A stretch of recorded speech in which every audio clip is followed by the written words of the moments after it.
Hello everyone, इस video में मैं डिस्कस करने वाला हूं फॉर ग्राउंडिंग। बहुत ही इम्पोर्टेंट टॉपिक है स्टाइलिस्टिक्स के अंदर, और डेविएशन मैंने डिस्कस किया हुआ है। आप वो टॉपिक देख सकते हैं, वो वीडियो देख सकते हैं। बहुत ही इम्पोर्टेंट टॉपिक है वो भी, और उसका लिंक बनता है इस टॉपिक के साथ। अगर आप वो देख लेंगे तो आपके लिए ईजी रहेगा इसके साथ लिंक करने में। फॉर ग्राउंडिंग को देखते हैं। फॉर ग्राउंडिंग क्या है? जनरली स्पीकिंग, फॉर ग्राउंडिंग के बारे में आपने सुना भी होगा। फॉरग्राउंडिंग इफेक्ट जो है ये पेंटिंग में भी यूज़ होता है, फोटोग्राफी में भी यूज़ होता है। यानी ये वो टेक्निक है जिसके थ्रू पेंटर या फोटोग्राफर क्या करता है कि किसी भी चीज़ को फोकस में लाता है, उसको हाईलाइट करता है अगेंस्ट द बैकग्राउंड, राइट। और अगर इसी चीज़ को लिटरेचर के अंदर देखा जाए तो ये वो टेक्निक है जिसके थ्रू राइटर अपने किसी पैगाम को हाईलाइट करता है, टू ब्रिंग टू लाइट, और उसको एम्फसाइज करता है। कुछ टेक्निक्स है जिनके थ्रू फॉरग्राउंडिंग की जाती है। बेसिकली 3 तरीके हैं: डेविएशन, रिपीटिशन और पैरेललिज्म। बेसिकली डेविएशन डिटेल के साथ मैंने डिस्कस किया हुआ है, उसके लेवल्स किस तरह, कौन से लेवल पे डेविएशन की जाती है। यहाँ पे जो है राइटर के पास बेसिकली 2 टेक्निक्स होते हैं, 2 चॉइसेस होते हैं।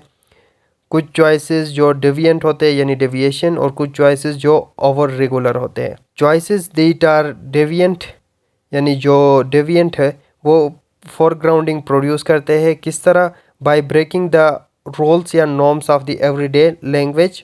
और दूसरा जो है ओवर रेगुलरिटी, ये प्रोड्यूस करता है फॉरग्राउंडिंग को bye means of uniformity of the choice with in the language system, जिसके अंदर रिदमिक पैटर्न्स को देखेंगे, राइमिंग पैटर्न्स, पैरेललिज्म एक्सेट्रा। इनको एग्जांपल्स के थ्रू हम डिटेल के साथ देखेंगे।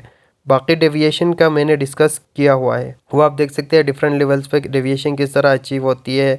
जैसा कि नॉर्मल यूसेज ऑफ लैंग्वेज से हट के आप लैंग्वेज को यूज़ करते हैं, अनग्रामेटिकल, अनकन्वेंशनल यूसेज ऑफ ग्रामर, और वो तमाम लेवल पे, ठीक है। सिंटैक्टिक, लेक्सिकल, ग्राफोलॉजिकल एंड फेनोलॉजिकल, वो उसकी उसी डेविएशन के अंदर आ जाएगा।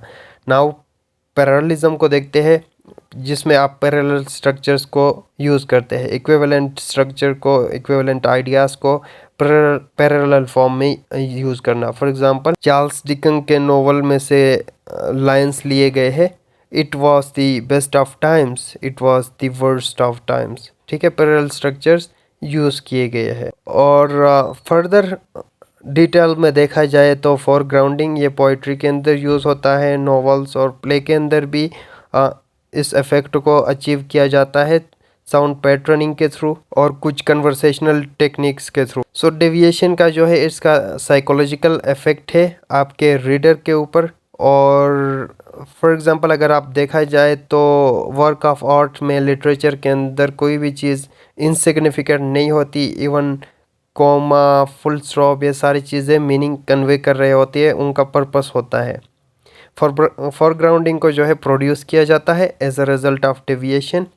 हमने देखा 3 तरीक़े थे इसके, डेविएशन के थ्रू, पैरेललिज्म के थ्रू। पैरेललिज्म का हमने एक एग्जांपल डिस्कस किया हुआ था चार्ल्स डिकन के नोवेल में से। और दूसरा, now we are going to discuss repetition, कि कुछ स्ट्रक्चर्स होते हैं जिनको बार बार रिपीट करके फॉरग्राउंडिंग प्रोड्यूस की जाती है। फॉर एग्जांपल यहाँ पे रिपीटिशन की एग्जांपल आप देख ले, blow blow the winter wind, Shakespeare का जो ड्रामा है एज यू लाइक इट, वहाँ से लिया गया है। और रिपीटिशन की एक और एग्जांपल आप ले सकते हैं मार्टिन लूथर किंग जूनियर का जो स्पीच है, आई हैव अ ड्रीम, जिसमें वो बार बार रिपीट करते हैं ये phrase, I have a dream, I have a dream. ये भी फॉरग्राउंडिंग के लिए करते हैं, राइट। ये रिपीटिशन क्या करता है? Repetition makes it stand out. दूसरा पैरेललिज्म का एक एग्जांपल हमने डिस्कस किया हुआ था चार्ल्स डिकन के नोवेल में से, it was the best of time, it was the worst of times. और दूसरा यहाँ पे है, but he was bounded for transgression, he was buried for iniquities.